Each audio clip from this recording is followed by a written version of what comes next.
Hello, I'm Bryan Hubbard. And I'm Lynne McTaggart. And we are What Doctors Don't Tell You.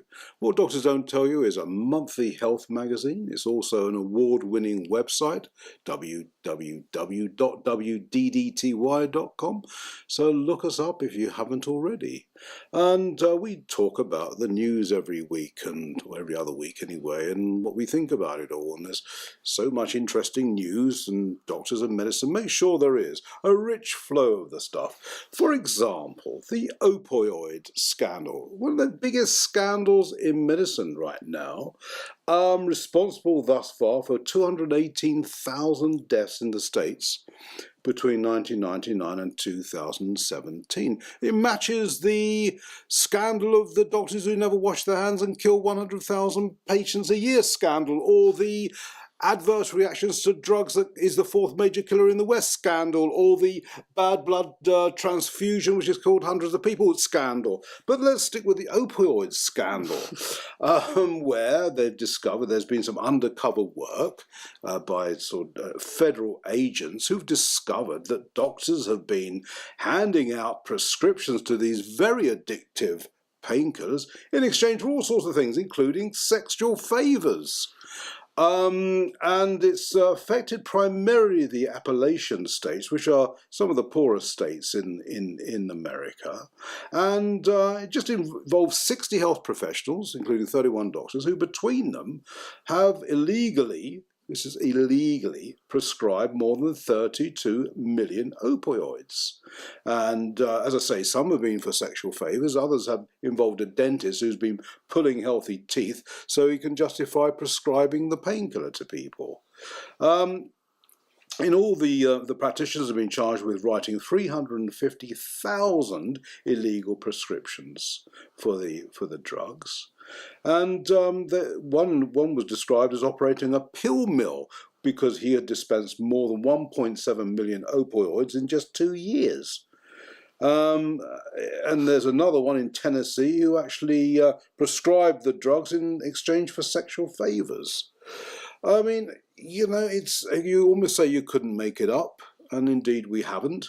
All these people do face prosecution now. And I mean, really it's the tip of the iceberg, Lynne. I mean, I think there are so many other terrible cases of doctors. Well, the other thing is, which didn't get mentioned in this particular study, is the fact that doctors are also getting financial rewards from the manufacturers to prescribe these crippling painkillers. And it just goes on.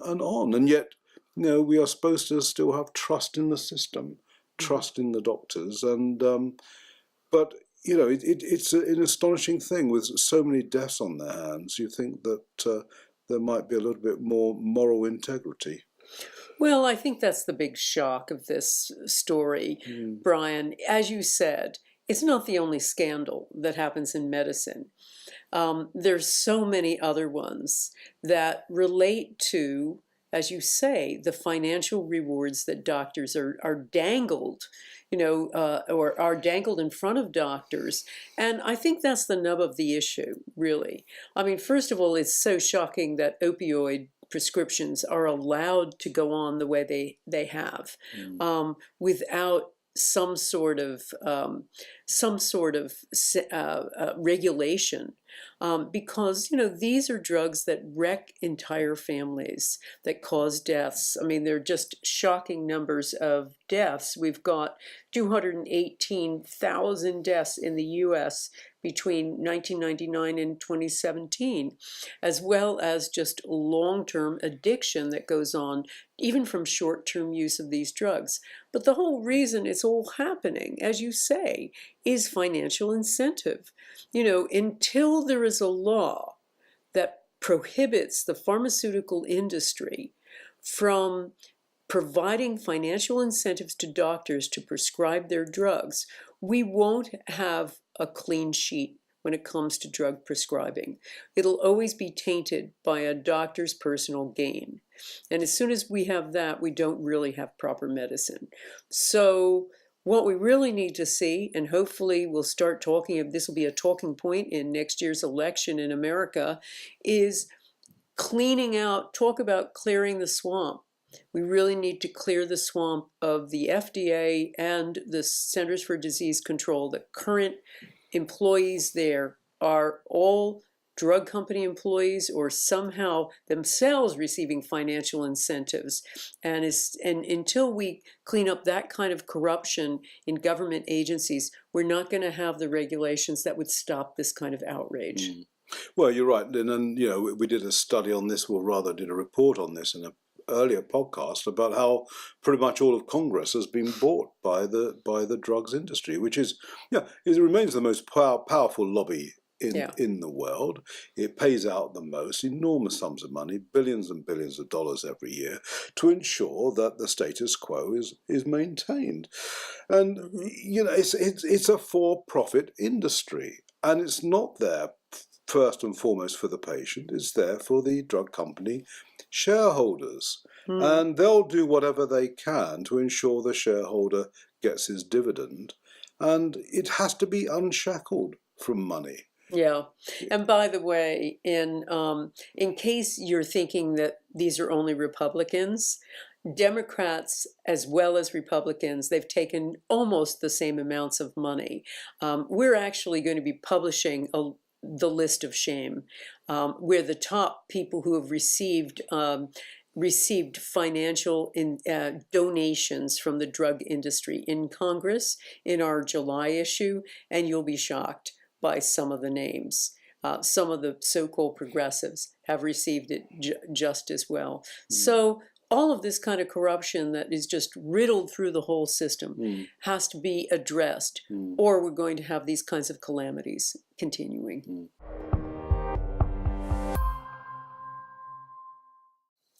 Returning to the oft-plated refrain that appears in our podcast, which is that doctor is smart, but nature is smarter. In other words, there seems to be a natural remedy or cure for most things out there, and it's all non-drug based, and even including stomach cancer, one of the most tenacious and aggressive cancers there is, the third deadliest in men. And once it's advanced beyond a certain stage, medicine has very few answers to it. But scientists have discovered that there are 4 compounds in general availability, we can get them today in your local shop, which can not only prevent but even reverse stomach cancer. And these compounds include turmeric, the well-known spice that gives colour and flavour to food, which has already been recognised as a way of preventing a number of cancers. There's also an unpronounceable form of vitamin D. Then there's resveratrol, which is found in grapes, berries, and of course in red wine. And quercetin, a plant pigment found in apples, broccoli, and onions. And they've all been tested in a laboratory, and they've been set up against a series of stomach cell lines, and found that they've killed the cell lines off. And this is incredibly good news for poor souls who already have the cancer, and just as good news for the rest of us who don't want to get the cancer. It seems to work by the compounds all seem to regulate histone activity, and histones are proteins in cell nuclei that organize DNA and affect the development of several cancers. So essentially they're stopping the spread of cancer. So this is extraordinary news that, so turmeric, good old turmeric in your Indian curry, and forms of vitamin D and resveratrol in grapes, berries, red wine, and quercetin found in apples, broccoli, and onions can all reverse stomach cancer. It's really remarkable, Brian, but as you say, the more we look, the more we find that there's an alternative remedy to treat or cure pretty much everything. And increasingly we're finding it's in foods. It's in foods and herbs and just natural sources out there. I think that vitamin D is actually cholecalciferol. Okay, well, well done. Well done.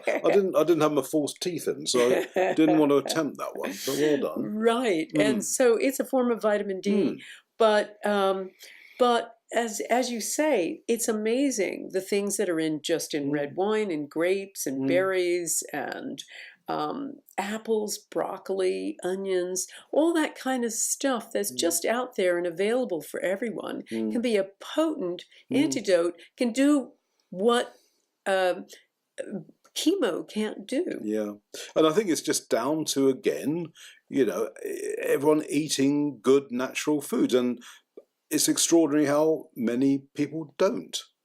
They're so reliant on processed foods. They're not getting these essential nutrients which would keep them healthy. Absolutely, and not getting out there in the sun. Well, that's it for vitamin D. Yeah. Absolutely. So, well, look, I mean, isn't that positive news? It's great news. So, thanks, Lynne, for that.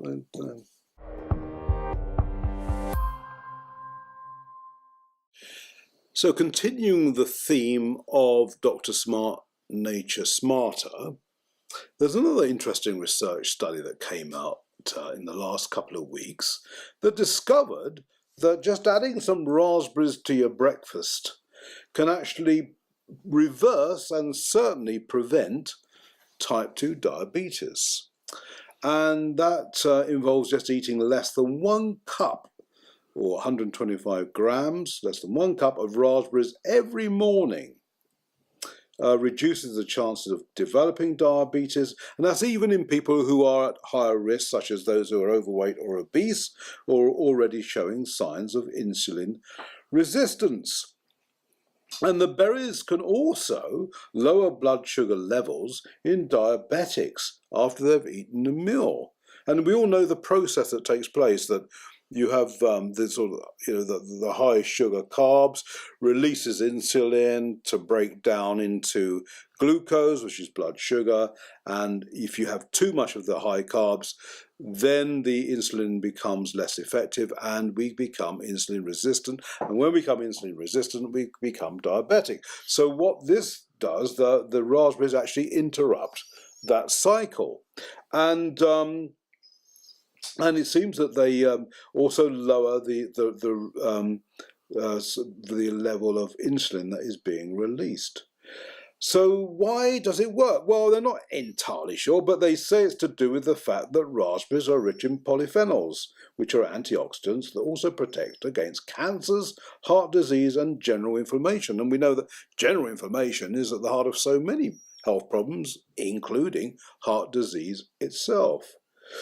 But they restricted their observations on diabetes for this particular test, and found that even after just a few days of taking the raspberries, they were finding the signs of diabetes were receding. Insulin resistance was also receding as well, and so I mean, blood glucose levels was as a result significantly lower.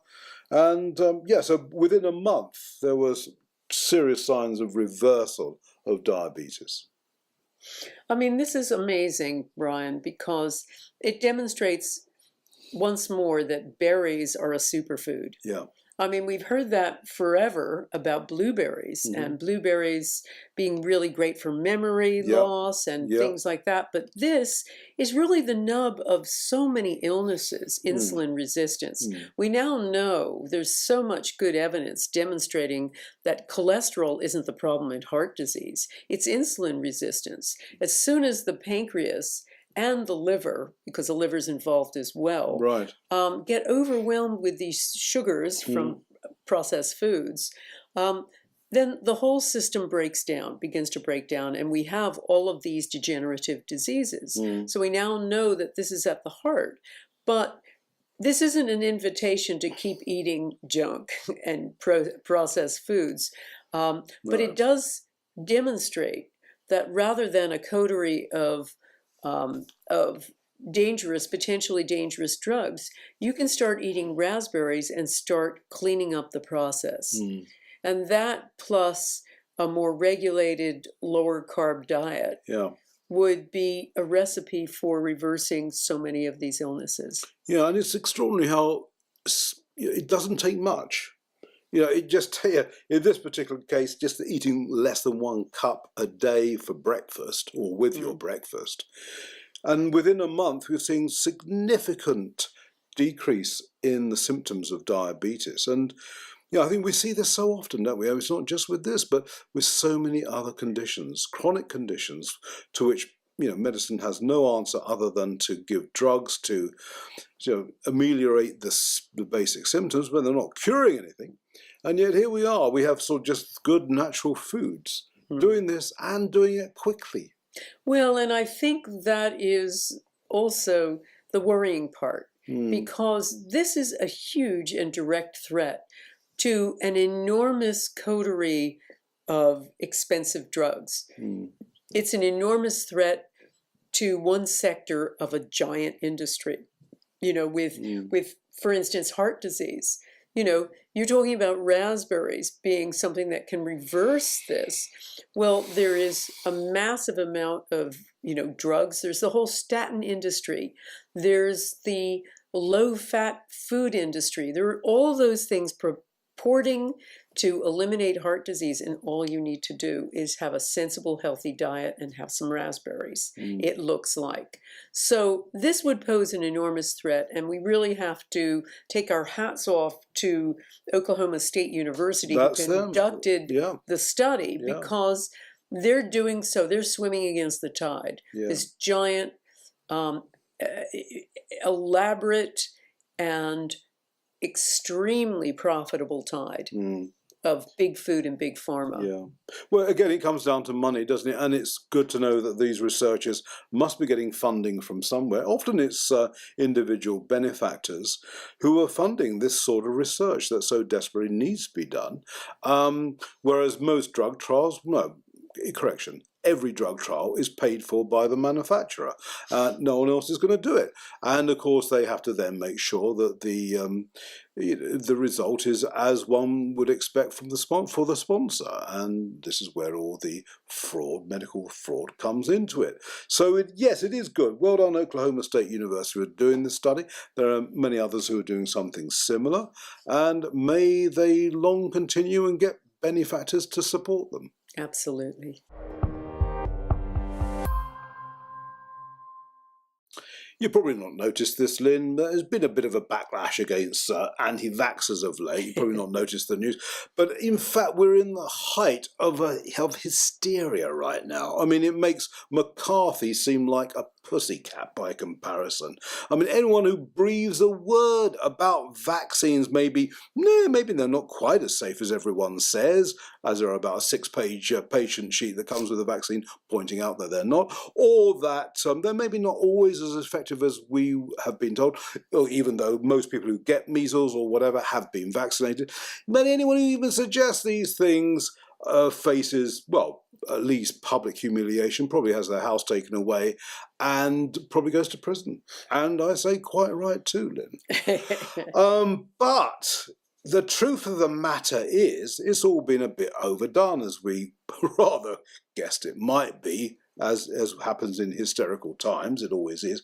And the message comes from a doctor, in fact, who says, you know what, all this business about anti-vax messages on Facebook and all that have absolutely no effect on people not getting their children vaccinated. As we know, in Britain alone, about 500,000 kids are behind the vaccine schedule they should be having.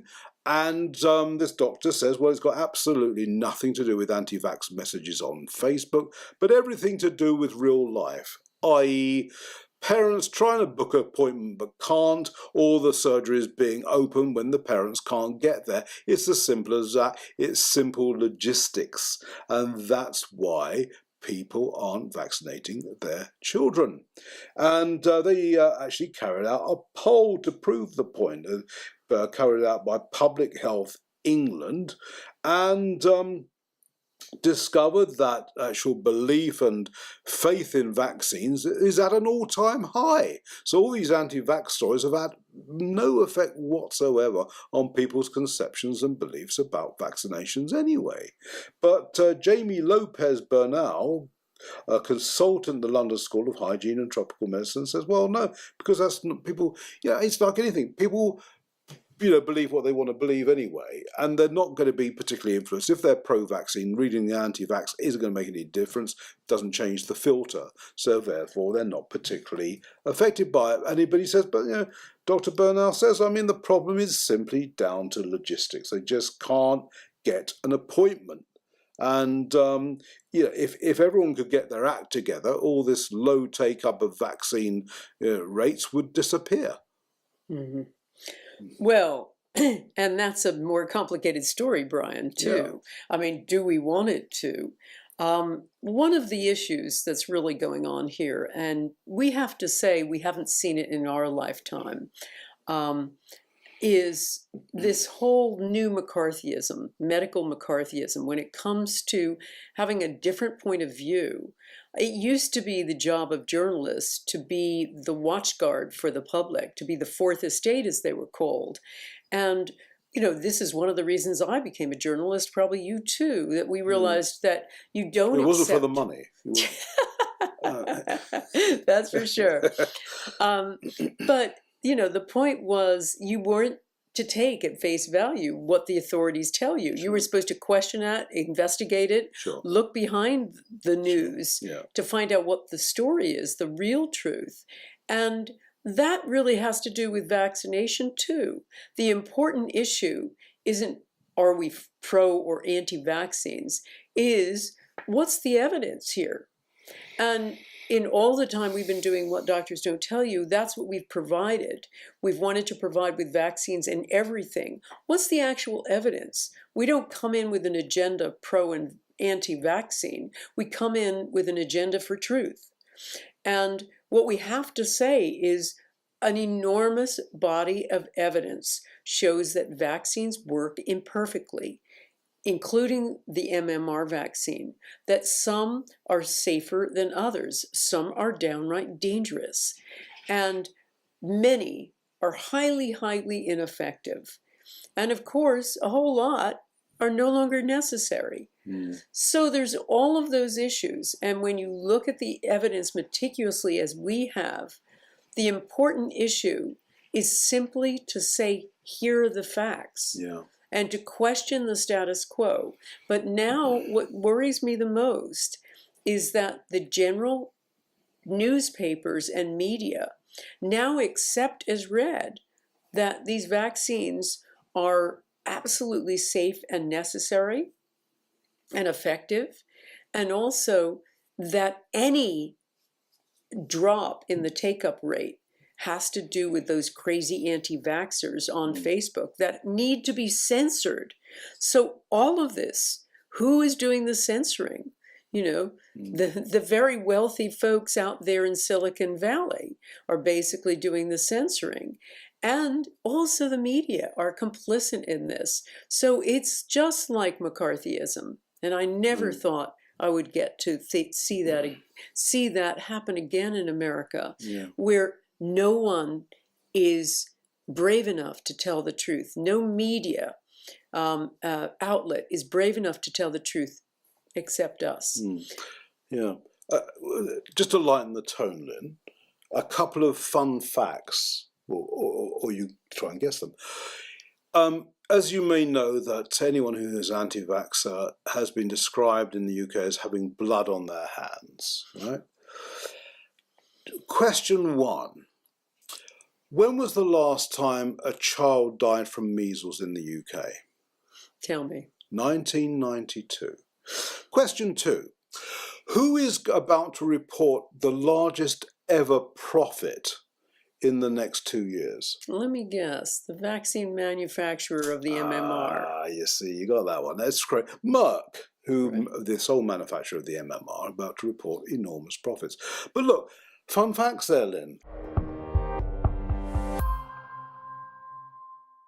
So to, medicine smart, nature smarter, take 3. And this one concerns the good old flu, the seasonal flu. And medicine's answer to that is the seasonal flu jab. Except, of course, it doesn't work, or it doesn't work very well. In fact, it's effective only about 40% of cases at the very best.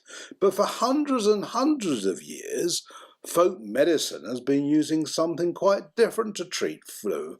In fact, it's compounds from the elderberry fruit. And so scientists thought, well, let's have a look at this and break it down and see what's in it and how does it work.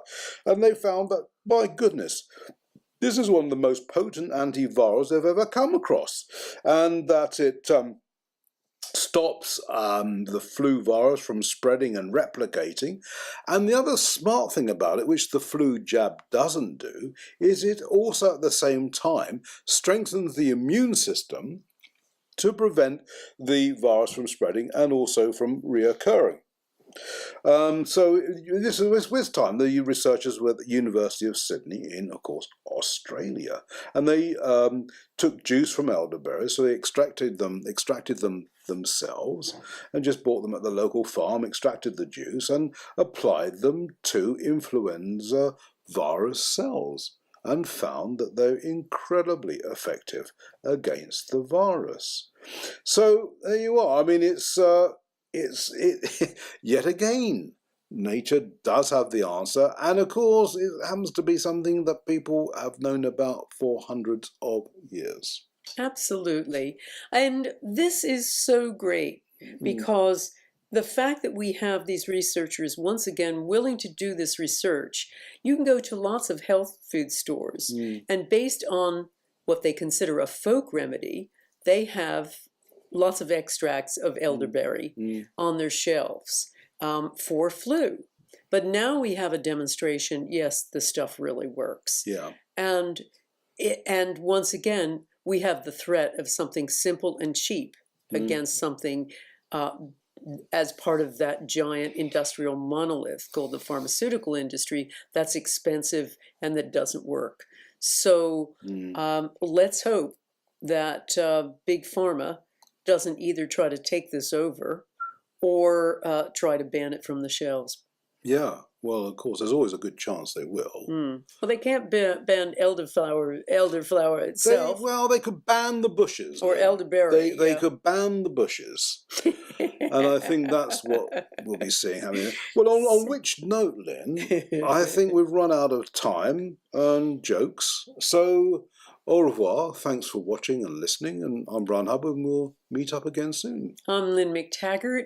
And if you haven't yet, please do check out this month's issue. It's all about how to avoid a hip replacement with simple exercises.